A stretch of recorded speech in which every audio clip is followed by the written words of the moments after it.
Ladies and gentlemen, we're back with the opener. Will and Zach here with you as always. Trade deadline has come and gone. A lot of changes across the league. It did kind of limp to the finish line. I was hoping for a little more fireworks right at the end. We got a lot to break down today, Will. I just want you to give me your kind of immediate reactions and thoughts on the day. Cool. That's my immediate reaction thought is just cool. Yeah. Yeah, that trade deadline's one of my favorite days of the year. I love the trade deadline so much. I just, I'm sitting with a bowl of popcorn, all day. And I feel similar to you. Just good overall. Good overall. And I think we just dive right in. Let's just dive right into to this without any further wait here. So the Rays made three notable moves. One move kind of at the buzzer, just to clear up the catcher position. So get to that way later probably. But it actually started yesterday for the Rays. And it kind of started, Will, with the Skubal domino falling. Yeah. And I got pretty hot yesterday. Was it yesterday? Was it even Friday? Or it was Saturday, was it maybe? That was late Saturday night, maybe, that Skubal it was got traded. Saturday night, Sunday morning, I guess, depending on probably whatever coast you live on. And, he goes to the Dodgers. And, I mean, I should have known. I should have known the whole time that, damn it, he would go to the Dodgers. They have this great farm system. We got to talk about that, but I don't want to talk about that up front. Focus on the Rays moves. So that domino falls. So the best starter's gone. So now you go to that second tranche of guys, and the Rays opt for Freddie Peralta, and they go kind of early. They sort of jump out in front. It was yesterday. It wasn't today. They go for Freddie Peralta, fastball Freddie. Very long, great career with the Brewers, who gave him an extension when he was young, a longer term deal with the Brewers, right? If the Brewers believe in a guy, that's good. They trade him to the Mets in his final year. So just a classic Brewers Rays move, your last year of team control, time to move on from a guy. And he's not having a good year. If the Rays thought that he was going to continue to have a bad year, they wouldn't have traded for him. So we'll probably dive into some of the metrics, for Peralta, who's coming in to step in with, you got McClanahan out for a little while. You're concerned about innings for guys like Jax, hopefully not Rasmussen, but, in the back of your mind at all times. What do you think about when that trade first hit? How'd you feel? And then how has your feelings progressed as we've gone on about 24 hours or so? Yeah, so I was brainwashed and thinking the Rays were going to get Skubal. But, I mean, you kind of look at that Dodgers trade package. I know people are like, oh, they didn't get too much for him. I actually don't think that was the case at all. I think the Tigers actually got a pretty solid return. I mean, those prospects immediately went to prospects over 2, 3, 4. They became top 10 prospects for the Tigers, and they're top 100 prospects in all of MLB. So it's just how the Dodgers are, right? I know they spend money and they get everybody, but they also draft and acquire players and talent. It's like what the Padres want to be. We'll just trade everybody. We'll just load up the farm and then we'll trade those prospects and we'll be so good. But the Dodgers actually do it. So, it is what it is. The Dodgers get Skubal. It's eat, pray. Dodgers just get everybody. It's whatever. But, when the Rays got Peralta, first I was kind of on the fence, right? The return was not bad for him. I think you kind of saw the price for a rental starting pitching, the cream of the crop got, or if that's the right saying, got 2 or 3 top 100 prospects and Tarek Skubal. So the price is already kind of set high. And Freddie Peralta does have a track record of success, even though this season doesn't show that for him. But he's pitched in big spots. He's pitched in big games. And, I mean, you call him fastball Fred. First off, he's pitching in the Trop now, which is a pitcher's favorite. Yes. It's such a controlled space. So that's going to improve him so much already, just in that stuff alone. Yep. But something everybody knows about Freddie Peralta is, he has that fastball, but he also has the changeup. And the Rays are throwing the changeups this year. Also along with somebody else that they picked up that we'll touch on in a bit. But Freddie Peralta throws his changeup this season about 20% of the time, which is I would say a pretty solid number for him. And that's kind of how it is. 2025, he threw it 21%. Not as much in 2024. He threw it a little bit less than 20%. But he has a really good changeup, which is why I think he was someone the Rays wanted to go after. So you kind of look at what they gave up, right? Gary Gilhill, okay, sure, right? Aiden Smith, one of the names, along with Brody Hopkins in the Randy Arozarena trade, seemed like he was going to be a big name for the Rays, but it's, injuries and just really not finding his footing in high A with Bowling Green, and slowly just slipping back on the prospect rankings for the Rays and getting moved. I wasn't the biggest fan of, if I pronounce his name right, Emilian Petra, if that's how you pronounce his name. Emilian Petre, I think. Yeah, Petre. He wasn't a top 30 prospect until this year. I think around like the midway point he got added. He's been doing pretty good. I've been liking his stuff over at Montgomery, but he was probably the coveted item out of everybody in that trade package. But overall, I'm happy with it, right? Shane's on the IL right now, and his innings are limited. Jax is his first time as a starter, and who knows how long. So his innings are limited, right? So even Nick Martinez, he didn't really pitch much as a starter last year. He was kind of a tandem starter reliever. So Freddie Peralta could go out and he could throw you some innings, which is going to be pretty nice. Yeah, I think that's that last thing you said, he's a very durable starter, and he doesn't always get crazy deep into games, but he pitches, like they say, takes the ball every 5 days, every 6 days, and gives it hell out there. It's fastball Freddy, right? That's kind of his nickname. He throws it over half the time. That's maybe even down from previous years. I feel like at times he's gotten up to 60% or more. I think so. There's a couple things I think as to why he's not been as 3 things. I'll give you. I'll lay them out as to why he's not been as successful this year. Number 1, he's on the Mets, and that organization absolutely reeks over there. I mean, it is bad. They need to. I don't think they did enough really to reset the tables. I feel like they should have shuffled the deck more than they did. But either way, Peralta was one of the bigger chips that they could move. I think the Rays not having to touch one of their top guys and kind of giving them. I think we saw that with really all the Rays trades except for a 1-for-1 between Ferret and Wells, which we'll come to later. Yeah. They kind of went for the quantity over quality move. Like, we're going to hold on to our top guys, and we're going to, we'll give you 3 guys that might be an average big leaguer someday. You can have them. We want your higher impact guy now. So I think that's one of the reasons for it. Number 2, he has got an awful defense behind him in the infield. Mm-hmm. So where the Mets were good at fielding was pitching. That's their pitchers are good fielders, and catcher. Their infield has, let me just run you along the list here. And this is defensive runs saved. First base, -2. Second base, -7. Third base, -1. Shortstop, -7. Those are the defensive run saves of their infield. Here's the Rays. Okay, Aranda, not great. First base, -8. Not great. Let me go on from here, though. Second base, 1. Third base, 2. Shortstop, 17. Hello, Mr. Taylor Walls. How are you? So you're dealing. This is just a different echelon of defense, especially at shortstop over there. So that's going to help out a ton for Peralta. And what was my last thing? I'm not sure, but I know one thing I wanted to say is the difference for him this year, numbers wise, that I'm really seeing is the strikeout rate is down. Yeah. So he's a career 29% strikeout rate, which is above average for a major league starter by quite a bit. Average is like maybe 22 to 24 if you're pretty good. 29% career is elite. There's years where he's been over 30. So let's just go to last year. The most recent year is at 28%, and this year it's at 22. So that's a pretty big difference. So he's got to find a way to get back to the strikeouts. I think you could see them mess with the changeup. His slider shape has changed.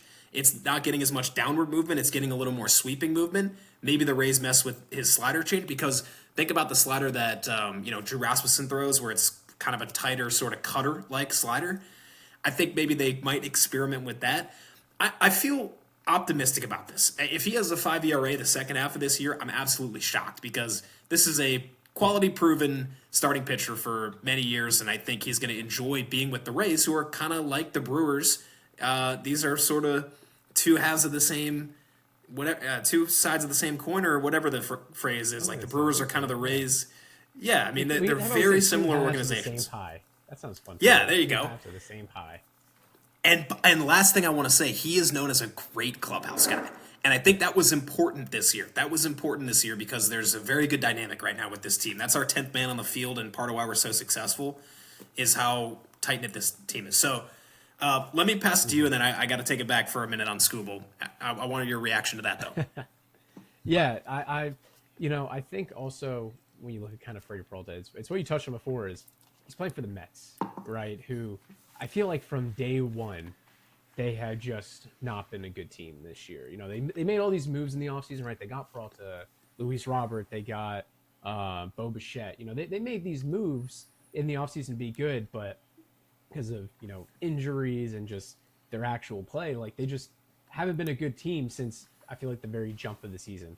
And as a guy like Freddie Peralta, who's pitching into a contract year, it's kind of a bad look. It's like, oh, this guy's really good. He's just pitching on a bad team. And that stuff adds up to you, right? The wins and losses, the hard hit, the K percentage, right? Stuff like his walk rate is actually pretty tame to where it normally is. His whip is a little bit higher than what it's been in the past, but that also kind of falls with the defense. So now you're coming into a team you're going from last place to the best team in the American League, right? Who has a path to win the division and a path to go to the World Series. And that really jolts you up, and then you go, obviously everyone talks about, going to pitch at Kyle Snyder, of how much he alters you and fixes you. I'm sure we'll see, honestly, his first start, thankfully this one's a double-edged sword, right? He's pitching in Colorado, so he's not facing a good team. Oh, is this known? We know when he's going to start? He is starting, I think it's tomorrow in Colorado. Okay. So, he's not facing a good team, but he's also pitching in Coors Field.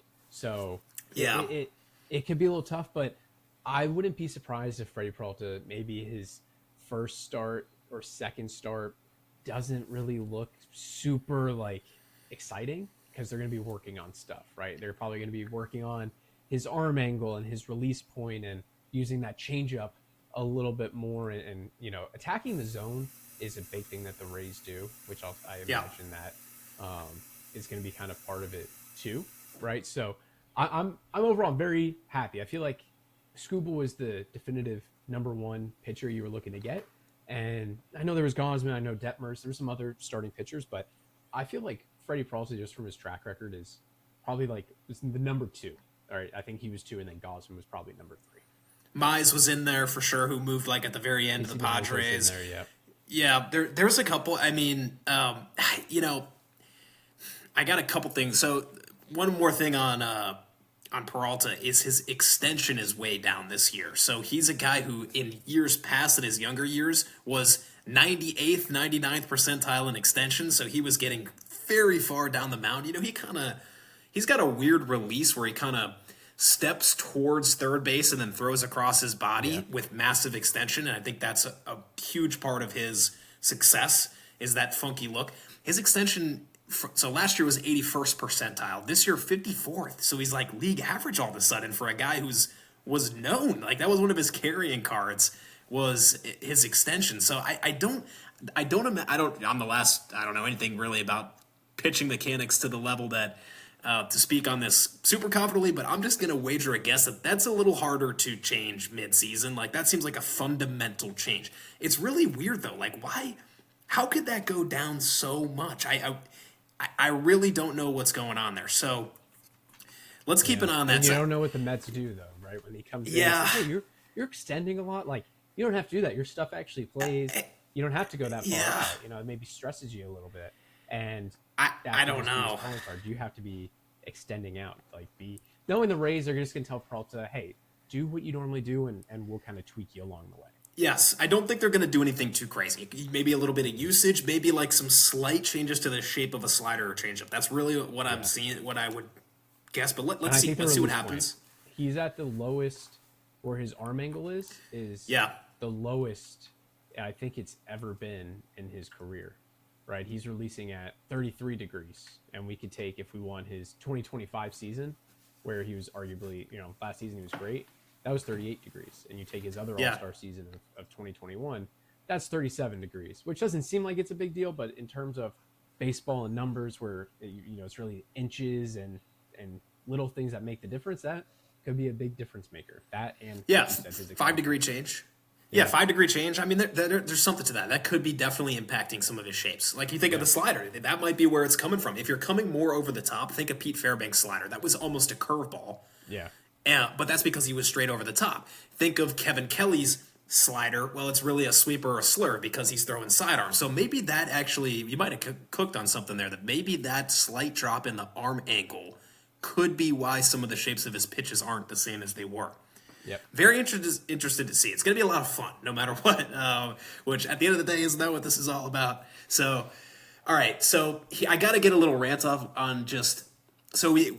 I'm just going to. I didn't list this at the beginning. So, Peralta, Liam Hicks, and Tyler Wells. Those were the three big names. We're going to break each of them down. You know, when I asked you in the beginning, how are you feeling? Immediate reaction, just kind of cool. I think that says a lot.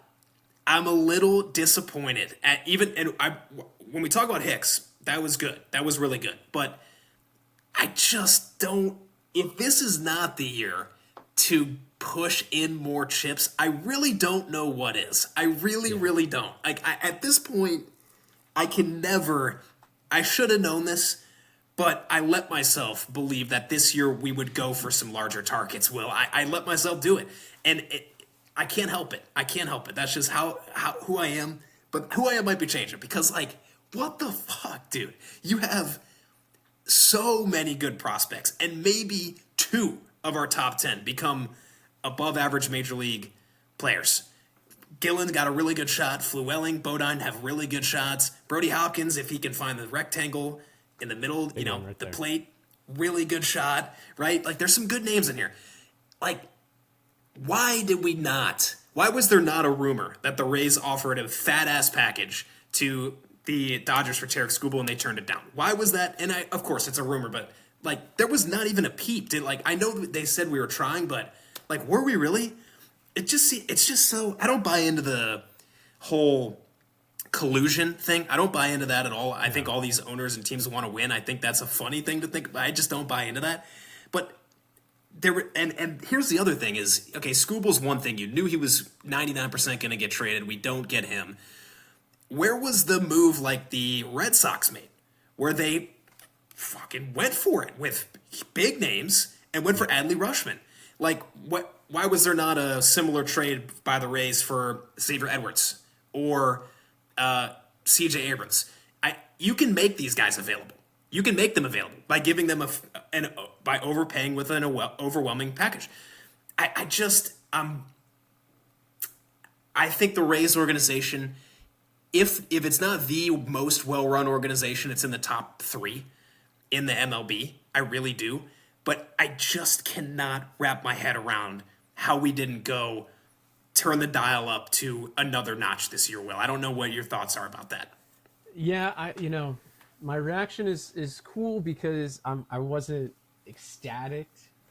I wasn't, crazy over all day of what the Rays could have been doing, especially, at, first thing in the morning, 9 a.m., 9:30, Luis Arraez goes to the Phillies, which would have been a huge target for the Rays to pick up because, as it stands, like, is it Ben Williamson and Richie Palacios going to be the second base platoon the rest of the year? Like, are they gonna? You can't trade anymore. You, so Carson was like 0 for or doesn't have a hit in his last 7 games and is hitting under 100 in his last like 15 games. So it's like, well, Carson's probably not the answer. So I was pretty disappointed that we didn't upgrade the middle of the infield. I love Taylor Walls, but I'd be okay with TJ Abrams. Was very shocked that the Zach Neto trade, even though I wasn't crazy about him, didn't happen because I felt like the Rays were getting close to making a move like that. But you also have to look at it, just to talk you back from the ledge a little bit, is the other teams didn't make, Red Sox made the Adley Rutschman trade. The Rays, for them, it makes more sense to go for Liam Hicks because he could play first base as well. And I think they're not really sure between Caden Bodine and Nathan Flewelling. I really think the Rays have this catcher PTSD within the organization of, we failed the catcher so many times. We had Mike Zunino, who had 1 All-Star season. Travis d'Arnaud was, solid his one season. I think it was 2019. So I think they have this fear of trading Caden Bodine or Nathan Flewelling in, the one they keep doesn't work out, and the one they trade becomes, the franchise catcher for that team. So I think Liam Hicks kind of gives them, they got Liam Hicks for a steal. I mean, they got him for Braden Taylor, Adrian Santana, and Jacob Kisting. I was not crazy about the Braden Taylor. I'm very vocal about how much I love Braden Taylor, but yeah, he's having a great Hicks, last couple months. We talked about that with Ben Whitelaw in the last episode. Yeah, so I wish they did make that move, and sometimes you just got to go for it, right? I'm shocked Cooper Fleming is still in this organization. I'm pretty surprised Tate and Gray and Austin Overton are also still in this organization. Even Brody Hopkins and Carson Williams, like, these are names that the Rays can afford to move. And when you look at the Rays' top 30 prospects, now not every organization looks at top 30 prospects. Sometimes, they look at Fangraphs or Baseball. And they probably have their own internal. They definitely have their own internal top 32. We're looking at the public, right? Right. So out of the Rays' top 30, 1, 2, 3, 4, 5, 6, 7, 8 of them are in A ball, low A. So they're with Charleston. So that's 8. 9, 10, 11, 12 of them, or add an extra 4, they're in high A. The Rays only have 1, 2, 3, 4, 5. Only have 6 of them that are in Durham. And if we're being honest, not. Oh, can't hear you.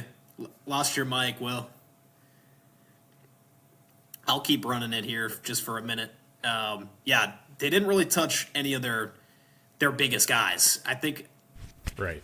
that might have been where you're going. All right, you're back.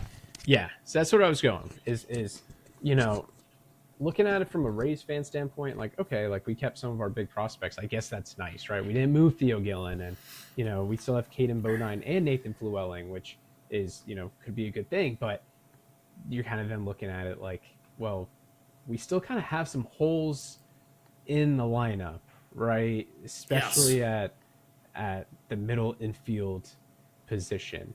I'm okay with Walls. Let me put that, like, absolutely. I'm fine with Walls. Yeah. If that's your 9-hole hitter, it's really second base. And I think there's enough in the outfield that I'm kind of okay with that too. Yeah, outfield I think is good. I know the Rays made good moves today. Let's get that out of the way, right? They did. They got another starter. They got a catcher who also could play first base.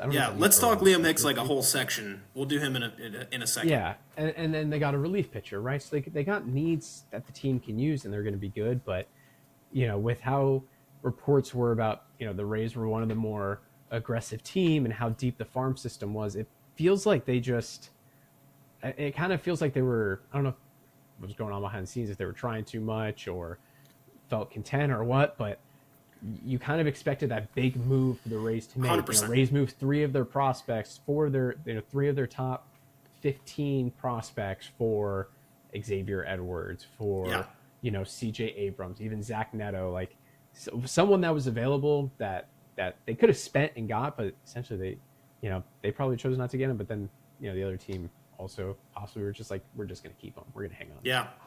Yeah, it takes 2 to tango. I know that, but you can overwhelm a team. Like, and I'm happy with the deadline. I'm just not thrilled about it, which is what I want it to be. We had when we looked at it. Maybe it was our last episode. I can't remember, but the Rays had the second highest odds to win the World Series behind the Dodgers from Dakota win projection. That's because the AL is stinky. It got better today. I'll say that. For the most part, the top got better. The AL Central made big. How about the White Sox? They're awesome. So look, is the team as good as our record? Probably not. We've overplayed a little bit. I think that's fair to say. However, this deadline was an opportunity to make you as good as your record is, and then keep going, and then put your fucking, pardon the French, foot down. And win this division, get the bye, and steamroll, into the playoffs. And that's just that was the energy that I wanted the Rays to come into this deadline with. I know you got to play for now and later. I get it, and that's what the Rays are good at. That's why we contend every single year. And it's just it felt like there was something out there that we just didn't quite get this time, and I'm a little. It leaves a little bit of a taste in my mouth. I feel like we could have pushed a little harder. I don't know. Yeah. All right, well, let's talk about a great trade, though, that we did make. Just a total flip of the coin here for Liam Hicks. Addressing a need that you and I have been talking about for months. The catcher position is pretty rough, and it has been as for many years for the Rays, right? And you got Fiducian Fortes, who's come on really strong in the past month. He's had a great July. Had I don't know if I still have it up, but it was something like a 800 OPS in July, maybe even a little better. Had a good, so you got him as your righty. Fiducia's he was known more for his bat, like in AAA, as a pretty good hitter. He just never seemed to get the confidence and swagger at the major league level. I'm telling you, it's because of the shoes. He wears those blow-by New Balance shoes. If he would have changed the shoes, he might have had a better year this year, I'm telling you. So he's out. Liam Hicks is your new lefty who's now almost certainly going to get the majority of the playing time. At least anytime we face a righty, it's going to be Liam Hicks. And he lit the world on fire the first month of the year. I think that's where my head initially went. He was like leading the league in RBI through the first month or so of the season. So what I immediately wanted to do was say, okay, how has he done since then? All right, so I'll throw out March because it was 11 at bats. So starting with April, 874 OPS, great. May, 692 OPS, not that great. June, 869 OPS, great. July, 692 OPS, not that great. So he's kind of like bounced back and forth, but like you look at the total body of work, Will, for the year, 795 OPS. Compared to Fiducia was like 640, and Fortes has just gotten back over 700. I mean, that's a pretty big jump, like 360 on base, and he's got 4 years of team control after this. So a lot of good stuff there. Tell me what you think about Liam Hicks and that move. Yeah, I was pretty happy about it. I mean, the Rays needed catching, and it was all the reports of needing catchers out there, right? You know, the Red Sox, they got Adley Rutschman, right? But they spent a lot for a year and a half of Adley Rutschman, right? They spent a lot to get him. And, Yeah. you know, you had other teams that reported needing catching, like the Yankees were in those reports too, and they didn't get a catcher at all. You know, I thought they'd get like Tyler Stevenson or something from the Reds, but it was kind of weird with some of the teams that you were expecting to sell that just didn't. Mm-hmm. Like the Reds really didn't sell anything. The Rangers kind of did. It seemed like it, and then they just changed their mind and didn't want to do it anymore. So, you know, the Rockies really didn't sell. The Athletics should have sold, but they didn't sell. So some of these teams that, like, I don't want to say they're poorly ran, but like there's no reason like some of these guys stayed on their clubs. But I was pretty happy to get him. Now, Liam Hicks will not see the field against left-handed pitching, right? He's not good against lefties. He has a 515 OPS against lefties. He has one home run against him, which is nice, but he's batting 200 with a 238 slugging. So he's strictly a right-handed or facing right-handed pitchers, right? Which is fine because, you know, Nick Fortes is, you know, usually the go-to option against left-handed pitching anyways. But overall, I was happy. You know, I like that they have the team control with him for a while. He has an OPS plus of, I believe it's 125, 122, it's in the 120s. It's like the mid 120s, which is, so he's an above average hitter that this team kind of just needed. Now, it does scare me a little bit when they face left-handed pitching of how it kind of looks there, right? You know, I guess you have DeLuca, who's really good against left-handed pitching, and obviously you have Ryan Vilade, who's still very good against left-handed pitching, right? But you know, it's yeah. I think when you get to the playoffs, it's a little hard to play the matchup game sometimes, right? You need guys that, you know, like Caminero, Yandy, and Aranda that can face lefties and righties, right? Maybe they're not as good against lefties or righties, but they could face both of them. So when you play the platoon game in the playoffs, I think it could be a little bit of a tougher play a bit. But overall, I think it was a really good trade for the Rays, especially all they had to spend to get Liam Hicks, who's on the team. He's not a free agent until 2031. And, you know, if they need to, if they have Bodine ready, who's a switch hitter, or if they have Nathan Flewelling, like they could just kind of trade him. So it wasn't really, they don't lose much by gaining him. Wasn't crazy about the Braden Taylor. I think Braden Taylor was a top 100 prospect when he was first drafted. And he was one of the Rays' top 5 prospects.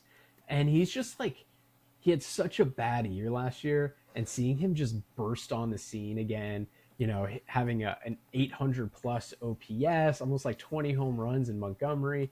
I was shocked he never got called up to Durham, but unfortunately, him and Michael Fripp were both Rule 5 guys going into this offseason, so you kind of knew some of them were possibly getting moved. There's a lot of other names in the minors. I'm shocked that didn't get moved. I'm sure the Rays threw their names out there, but they really just didn't have enough traction. Overall, I'm happy with the Liam Hicks pickup. We'll see how he does. I think he just adds some of that pop against right-handed pitching, which I think this team lacks, right? When you have Cedric Mullins and Richie Palacios, and Mesa Jr. has kind of filled in that spot a little bit, but it'll definitely be nice to have, you talked about it, the power and the pop, and he only has 14 home runs, but he's a 430 slugging. So his power really comes from the quality of contact he makes. Like so he fits the Rays really well in their identity this year. He is 90th percentile in strikeout rate, does not strike out, but also is 60th percentile in walk rate. So it's not that Chandler Simpson or Jake Mangum type of thing where I am not going to strike out no matter what happens in this at-bat. But they're also going to swing a pitch everywhere, all over the place. He also walks at an above average rate. So I like that. That's a really good foundation to build off of right there. Like that immediately, it's a great profile. That's kind of like Grady Emerson, who we drafted, right? Like this, that's like you think of a foundation of a player. Good plate decisions and contact ability. It's a really good place to start. So his power comes from in the fact that he's 98th percentile and squared up. So like when he makes that swing and picks his pitch, he literally flushes it. It's like hitting like a golfer when they hit an iron and it's just like straight out of the middle of the club and it's just flushed it, That's what I imagine of him. He's got a fun swing. I like Liam Hicks. It makes a lot of sense for the Marlins. Even you might think like, he's got all this team control. He probably could have kept playing first base for the Marlins, but they got Stowers playing a lot of first base, who they held on to. And then now Joe Mack's come up on the scene to catch for the Marlins. And he's awesome. He is so cool. Like, really fun catcher to watch play. He's awesome. So maybe we'll have a Joe Mack. This is the second year in a row that the Rays have traded with the Marlins for a catcher. Yes. So both our catchers now are former Marlins. So Fortes and Hicks. So they just came over here, right? So I'm pretty excited about him.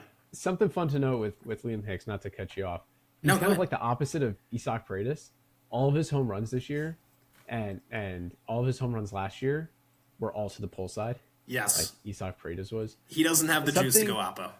Something I'm excited for with Liam Hicks, right? Especially being a lefty, and that's where he hits his home runs. And honestly, almost all of his hits, besides a couple that actually 2025 he was a little bit more even spray. But in the playoffs, it's very, very likely that we're going to be going to Yankee Stadium or we're going to go to Fenway. So I can't imagine the White Sox or maybe the Astros, but the Astros kind of had that short area too. But the lefty swing plays in those stadiums, and maybe the White Sox. I know you're big on the White Sox. Yeah, they're pretty good, dude. I mean, we're slumping. We were slumping. I don't even think we're going to talk much about that series, but they beat our ass. I think his swing just plays in those stadiums that the Rays are probably going to be. Even Dodger Stadium, right? The swing plays in the where you expect that the Rays might be playing in the postseason. Yeah, I am concerned. We've talked about this a couple times. So many of the best pitchers in the league are lefties, and you're not going to get Hicks against lefties. So let's say we make it to the World Series. Who's on the Dodgers now? Freaking Tarek Skubal. But let's take a more recent example. The Red Sox, who've come on unbelievably strong and went in massively at the deadline here. They have Sonny Gray as a righty. And then everybody else is a lefty. Like, I don't know if Crochet's coming back. Probably if they come to go for the playoffs. I think that was a report that he'd want to be ready for the playoffs. But then you've got their young guy, or that you've got Ranger Suarez. If he comes, he's also injured right now. But you get Ranger Suarez, lefty. Their young guy, I'm forgetting his name, who's been really good. Jake Bennett, maybe? Is that right? He's a lefty, whatever his name is, and Connolly then Early. you look at the Yankees. You're right. Connolly Early. That's Peyton Tolley, lefty, and the other guy is who's the other guy? Do you have their depth chart up there? I want to say I got Jake Bennett. He's a Yeah, Jake Bennett. lefty. Yeah, he's been really good, Yeah, like a breakout rookie. Yeah, and then you look at the Yankees, and you got Fried, lefty, Weathers, lefty, Rodon presumably would come back, lefty. So that's my one concern when I look at a playoff series, and you get a good lefty, and now you're back to Fortes. So he's not. It's not the worst thing ever, but I'm not sure. I'm not sure. So, but either way, we got better right now with this trade. I think that's important, and you've got This was control the for the best trade that future. the Rays So made. Better than I Peralta, agree. better than the Wells. Like this was like the Yeah. most needed trade that the Rays made. Absolutely. Catcher, I mean second base too, but catcher was like glaring. We got to do something here. And they did. And other teams notably didn't, like the Yankees. They didn't. Yep. The Yankees had a really, I think, a bad deadline. They kind of just got I think they had a terrible deadline. okay. Now I'll say Luis Garcia Jr. Like he can crush righties. That's gonna play for them big time in Yankee Stadium. But for me, it's just more of the same. Kind of like positionless, bad defenders, bad athlete, sluggers. Like Well, I I think you just looked at don't. it too with who they picked up, right? Yeah, they got their right-handed hitting outfield bat that they were looking for in Helio Ramos. But if we're being honest, the Yankees kind of overspent for him. They dropped, I think it was their number 4 prospect and another prospect to get him, which I thought was such an overpay for what they wanted. But then I think it was Sunday they got Luis Garcia Jr. and he's a first baseman DH. He really doesn't play the other infield positions. You have Ben Rice who plays first, but apparently he's not going back to catcher. So it's like, do you put him at DH? But then what do you do when Stanton comes? Like Yeah, I don't envy Yankee fans right now because, you and I are just having a quick discussion about it, and I don't think more than 5 minutes about the Yankees. They're the Rays' little brother. But I'm sure some Yankee fan like Russ, he's probably nonstop thinking, like, what is this team going to do? They didn't get any bullpen help, and Nope. they didn't get any catcher No help, starter. and No their back their end middle guy. of their infield is still kind of atrocious, right? Jazz hasn't really played great this Yep. year, and McMahon.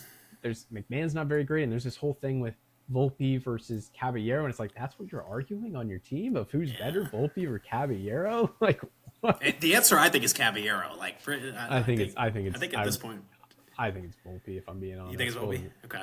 Yeah, I mean, go with your homegrown guy. I think that's their problem. They got to cut loose. New York, man, I can't believe he wasn't traded. I can't believe they didn't just cut ties with him. Yeah, I'm shocked. I'm shocked by that. The Yankees just, what it kind of says to me is I don't think they have a high degree of confidence in the impact that Judge and Stanton are going to have, because those are guys that, so your right-handed hitting right outfielder was Aaron Judge, but he probably would come back in DH quite a bit, I would think, if that spot was open, but it may not be because you got Stanton. If he comes back, he can only DH, and now you get another first base DH. So that's kind of what that And they says to have me, is Paul they were Goldschmidt, concerned. who's another first base DH Right. on their He's team. their lefty hitter. Yeah. I can see how he still kind of fits, though. But you're right. I mean, he fills those two positions, but he is good for starting against lefties. It's just like, I'm a little confused. Maybe it'll make more sense. It kind of as made me we see feel them. good this trade deadline. I know the Red Sox made some moves. They probably made the most impactful moves for their team in the American League. Guardians made a lot of good moves too, but White Sox. White Sox made some. Yep, White Sox made some. Your boys, White Sox. My over guys. there. But looking kind of at the division, the Rays are still 19 games in 19 or 18 games over 500. They have a pretty good lead. I think it's 2.5 games against the Yankees. 2.5. And 5 games over the Red Sox. And 5 is a little concerning if I'm being honest. I feel like the Red Sox have really surged, but we'll see, how this month goes. But in terms of like looking behind us, I'm not really too worried about the Yankees catching us anymore, because I feel like all of the problems that have plagued them this whole season, especially recently, right? The injuries, catcher, infield, bullpen, they didn't do anything to fix it, right? They if we're being honest, they made it a little bit worse. They traded a couple bullpen and minor league arms, and you could bring up George Lombard Jr. for them, but then I think they are going to do that. Somebody loose, right? Volpe, you'd have to send back down to AAA, and Caballero is you can kind of put him anywhere, but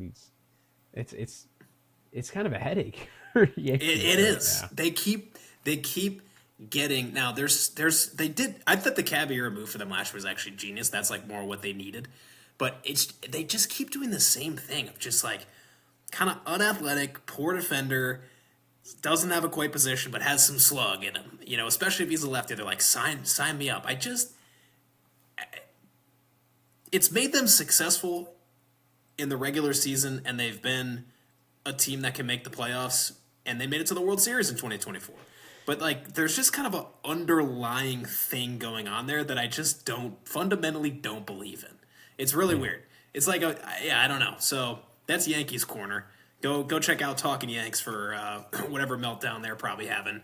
So all right, so the Hicks move was exciting. That was the name that, of course, I was in a meeting at work. I've been following like all day, and I had a meeting, and that's when that goes down. And then later on, after that, we address the bullpen, and we go back to the Orioles, and we give them Michael Ferret back, who was part of the Shane Baz trade for a year and a half here of Tyler Wells. I like Ferret. We've talked about Ferret. He seemed like pretty high degree of confidence he's going to be a good fourth starter for the Orioles next year. I think that's he doesn't have the upside of an ace, but the one maybe negative is there's not. We're a little worried about what the pitching staff is going to look like next year. You and I and notably Brody Hopkins is still here. They're going to have to protect him with the 40 man if they want to keep him. But you trade Ferret back to the Orioles. You get Tyler Wells in. I want you to break this down because you were looking at him, right in the moment. He's having a great year, and there's some really good underlying stuff here with Tyler Wells. Yeah, I kind of laughed that Michael Ferret went back to the Orioles. I actually originally thought it was to be Austin Overn that they were going to send back to the Orioles. I really, for some reason, I just had this feeling that it was one of the players that the Rays had got from the Orioles, and the Orioles were going to be like, "Hey, screw you, give him back to us. Like this bullshit. Like you scammed us. Like this is bullshit. Give us somebody back here." And they see Caden Bodine's a top 100 prospect catcher, and he's killing it. Right, Austin Overn is looking amazing. But yeah, so they got Tyler Wells. Honestly, we've talked about the bullpen struggles pretty decently amount, and it was always like Brian Baker and Kevin Kelly, and then after that it's kind of just a wild card.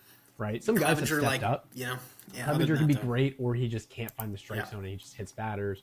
Right, I always get Cam Boozer and Cole Sulser mixed up for some reason with each other. I know Cole Sulser is the lefty, but it always gets Boozer's been great actually. Exactly. I always get confused of who's doing better between them for some reason. Boozer's been really good. Yeah, so they've had some guys that have stepped up, but I think getting Tyler Wells is just perfect for them. Now I look at it, I would have liked another lefty reliever. Sure, I would have loved it. I bet Ian Seymour goes back to the bullpen, and he'll be kind of a lefty reliever for them. But, you have now Brian Baker to hold it down. You have Kevin Kelly to set up and Tyler Wells to set up. And Tyler Wells is let's this be known. It's not like he's having a fluke of a good season, because last year he had a 2.91 ERA with a 0.88 whip. That was last season. And so this year he's having an even better season, a 2.67 ERA with a 0.96 whip, with 53 strikeouts, which is pretty good. Also, last year he only pitched in 4 games, but let's excuse that part. He has had injuries, but he's come out the other side of it here. Yeah, so he has 4 saves, so he's not the ninth inning guy, but you don't need a ninth inning guy because you got Brian Baker. But the stuff about him is just so good. You look at his Savant page and it's just red everywhere. Yeah. His fastball velo isn't anything that's blowing you away, right? Maybe the Rays can get him up maybe another tick or two, but it's just the way he can use his pitches, right? He has a 4-seam and a cutter, which he uses about 30% of the time each. He's got the changeup the Rays love, and he comes from that over top 52-degree arm angle. So kind of similar to how you were talking with how Pete Fairbanks comes over the top. And he's got a slider, and he uses a curve a little bit, nothing too crazy, but he is an arm that makes the Rays bullpen really, really good, right? He has good off-speed run value, breaking run value. His chase percentage is high. His K percentage isn't crazy, but that's okay. He doesn't give up the hard hit. He doesn't really give up too many walks, as you saw by his sub-1 whip. Like, this is a good back end of the bullpen guy. This is a guy the Yankees probably should have went after, but the Rays just made the trade instead. And you know, Liam Hicks is good, but I initially was a little bit more excited when we had Taylor Wells or Tyler Wells, Yeah. because like, in all honesty, it's sometimes I get a little nervous when we get to the 6th or 7th inning and the starters bolt and Kevin Kelly is already used, or you know, Brian Baker's not available. Like this subdues a lot of worriness with the bullpen. Yeah, this replaces the And he's Cole not a Sulser you rental. had come. He's not Right. a rental. Yeah, and so you got him for next year as well. And this kind of, so that 6th or 7th inning you're talking about where it was, now Sulser's like, they love Sulser, and he's fine. Like he's still there, but you can kind of replace Sulser now with Wells, or that 7th inning where Kimbrel was coming in, or that 7th inning where you insert Alex Cook was coming in. Alex Cook, who actually he did looks fine. pretty He did good. fine. I don't want to Yeah. like dog on him, but Let's that's just like see an what example, Cook, right? Yeah, and you're right. Now you've got like, okay, a guy that's performing great, and relievers, you got to play the hot hand a little bit too. So he's having a great year, so that's important. He now, hot hand. If you're a real statistics person, you're going to say there's not a hot hand. I think with relievers, there's something to it. I really do. But if you want to dive like under the hood a little bit, like you were saying, the stuff is average. The stuff is average. He is elite at location and command. That's what he's really good at. And guess what pitch he's really good at locating? I bet you couldn't even imagine that it's a changeup. It has to be something like a changeup, right? It's a changeup. He's elite at locating his changeup. So, like, pretty clear what's going on here. I mean, it's a perfect fit for the Rays. Also throws a cutter with an elite location.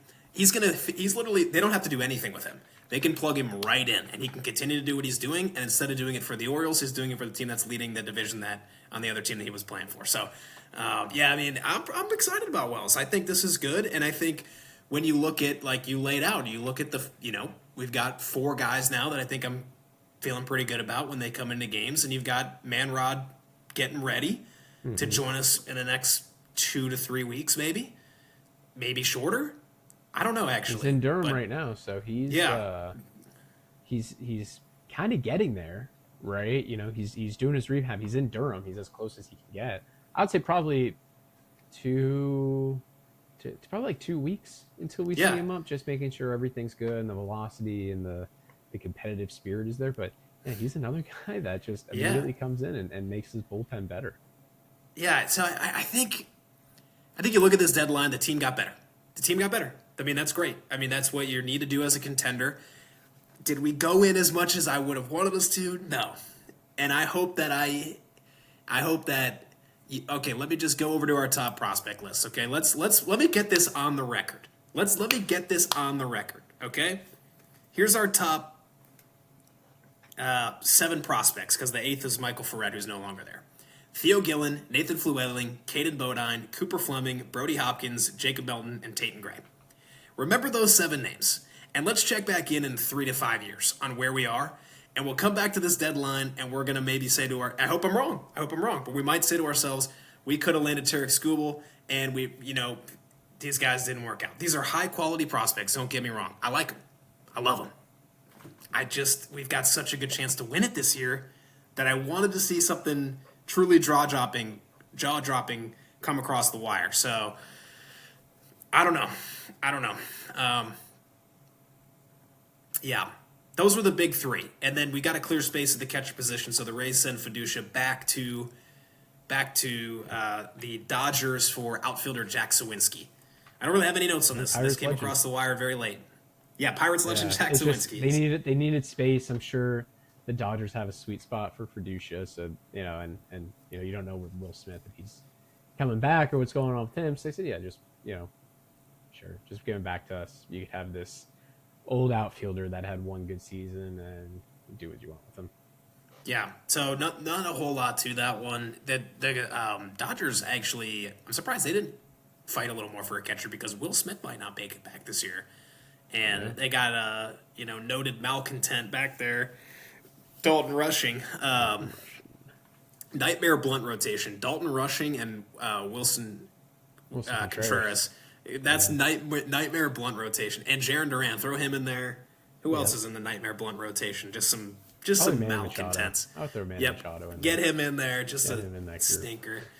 I mean, Hall of Famer, but get him in there. There's a few others. There's some relievers out there you can get in there. Yeah, I'm really looking forward to the second half. I'm looking forward to the second half more than I was coming out of the deadline. That's great. And I am too. I would agree. Yeah. Yeah. And I guess there's so many ways I can say it. I'm going to stand by the fact that I'm disappointed we didn't go in a little further. But I am also, it can be two things. I am also happy that we still have great prospects and maybe they are going to work out. It's a gray area. These things can live in harmony. They can live in harmony. I'm not that sour if we trade Nathan Flewelling and he goes on to be a great player for another team. I'm really not that sour about that. Like, it's a bummer, but hopefully both teams get what they want out of it. This isn't MLB The Show franchise where you can just force whatever trade you want. Like, both teams have their internal models and what their philosophies are and what they want to do, and they're both trying to make their team better for now or for next year or the year after that. Like, I don't know. Yeah, I'm very shocked. A couple specific names weren't moved. Right, Xavier Isaac, Trey Morgan, Homer Bush Jr., who's the 30th ranked prospect, and after all the slew of trades that happened, where the Rays moved 6 prospects, he went from 30th to 29th. So if that tells you how ass he is. How did that even happen? I don't know, but the way I kind of see with some of these prospects is, you're kind of lucky that the Rays. Well, you're not lucky the Rays didn't trade you because some of them are not getting, Rule 5 picked up or anything like that. But another way to look is, some of ththese young guys like Tate and Gray, Cooper Fleming. I think the hope is that they become top 100 prospects win it, because those two guys 100%, Cooper Fleming and Tate and Gray, can both be top 100. Even Austin Overn might hit that top 100 list.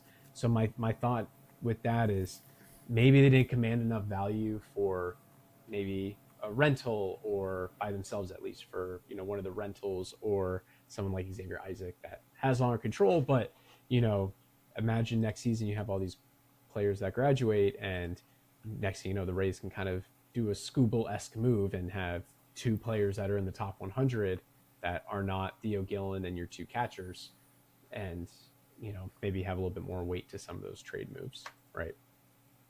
But we'll see. Yeah. There's a huge question mark, I think, right now, for this season, for sure, for the rest of the season, but also next season and beyond, of second base and shortstop. Still, I know we have Grady Emerson, so it's not a huge question mark. For next year. There's but an option. We have Taylor Wells, and I love Taylor Wells. I love him. But at some point, we have to stop rolling him out. You gotta if you love him, you gotta let him go. At some point, we have to just stop. You're right. But, you're right. You look at second base, and it's like I don't get excited for Ben Williamson and Richie Palacios platooning. No, Ben Williamson needs to be a bench guy, and he's like a 6th man on their basketball team that's like wins 6th man of the year. Like, that's exactly what he's playing a lot. It's just curious what they do, right? They do have Oliver Dunn and Nick Madrigal in Durham. Yeah. So it's like, I guess they have options, and of course they still have Carson Williams, who I'm shocked is still in this organization after the trade deadline. They definitely threw his name out maybe a couple times, and I was surprised the Marlins didn't take him. But it's kind of a weird thing. You got to see what the Rays are going to do, and for pitching next year, I'm very shocked, because it doesn't seem like next year this team's going to be very good because of all the changes and probably regression that's going to happen. Right? We talked about starting pitching, how probably losing Drew, Shane might get traded, Nick Martinez is gone, right? So, and now technically Freddie Peralta's gone next year too. So you have some questions about the rotation. The infield, Aron's very shaky at first base. So, he's still going to be at first, but, you're like, okay, what's going to happen? Second base is a huge question mark. I think, again, at some point you have to stop putting Taylor Wells out there, even though he's great defensively. And then I feel like there's just so many question marks for the team next year, and you don't know if you're going to have this chance again to have the number 1 seed in the American League for another, 2+ years. So, that's kind of where I'm coming from. Just like this is an opportunity that we didn't expect at all going into this year, and now it's here. Yeah. And the team has this many wins. Okay, let's make it let's make it as good as we possibly can, right? Yeah.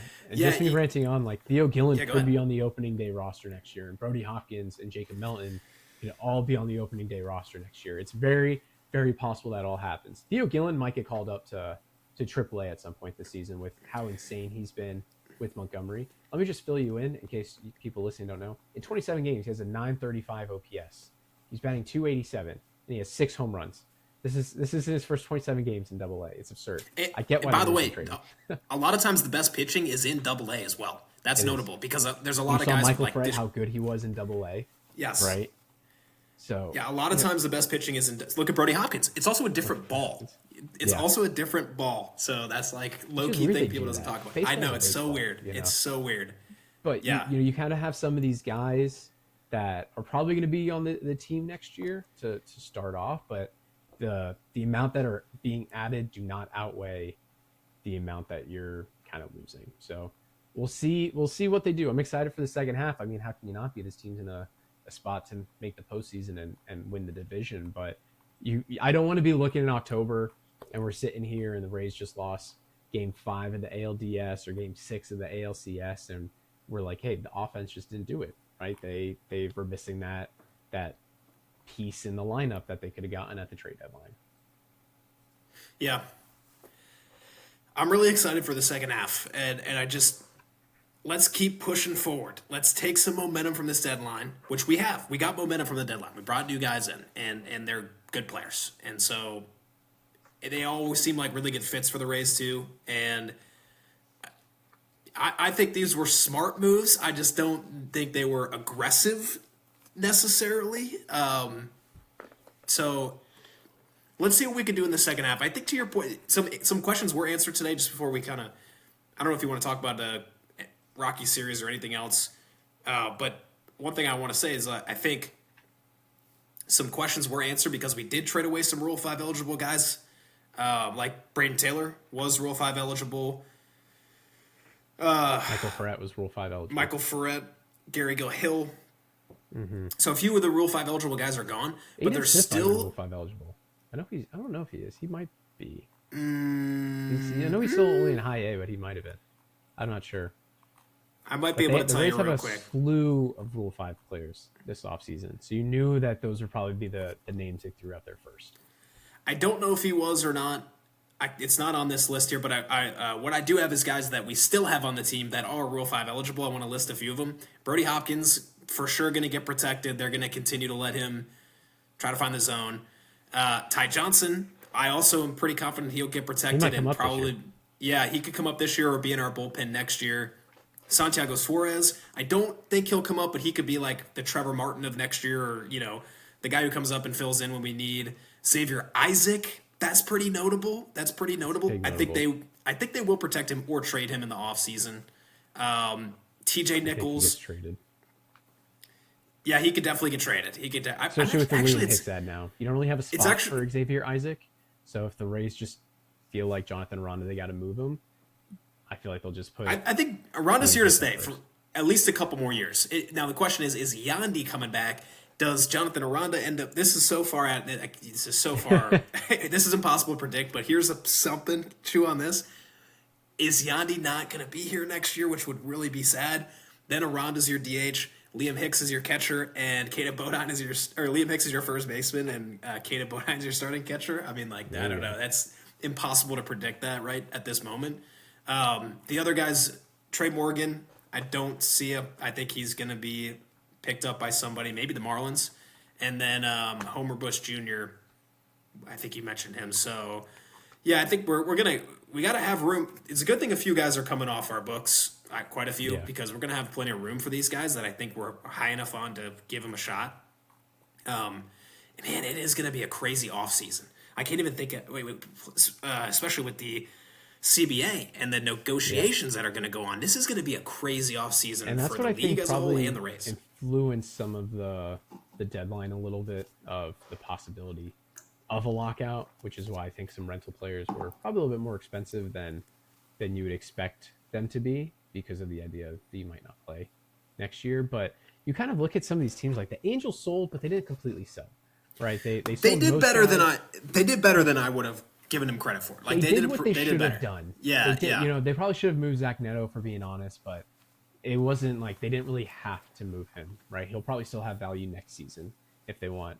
The Rockies, I'm shocked they didn't do anything besides Brenton Doyle and Victor Vodnak. That's how you pronounce his name, right? Yeah. Was there one other? Did they move Willie Castro? I think they still have Nope. Willie Castro. Nope. Willie Castro's still on the team. Mickey Moniak's still on the team. Jake McCarthy's still on the team. Yeah. He's still on the team. And I'm pretty sure Jake McCarthy's and Moniak are both free agents in this offseason. The Rockies have done this before. They did it with Trevor Story too, where they didn't trade Trevor Story and he left and went to the Red Sox.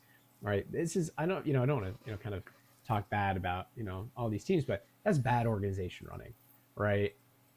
The Athletics are another team that what the hell are they doing? To sell. They probably could have sold Shea Langoliers, and they probably were going to before the injury. Yeah, but you had a lot of pieces you could have moved. The Royals did, their rental selling, right? Chris Bubick was probably the biggest name that they moved. The Mets sold, the Giants sold, the Blue Jays sold. The Reds, for some reason, I think they forgot it was the trade deadline or something. And I don't know what they're doing. They literally I don't know what they're doing. That made no sense to me. The Orioles.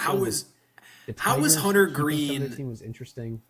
How was Hunter Green not traded for like five? How was Hunter Green not traded for 3 top 100 prospects? I mean, okay, injury concerns, that's very valid. He's highly injury prone, but that's the type of guy that I felt like should have moved this deadline so that the Reds could reload, because I don't know what's going on over there. Yeah. The Royals had all their pitchers. They didn't trade Seth Lugo. They didn't trade Michael Wacha.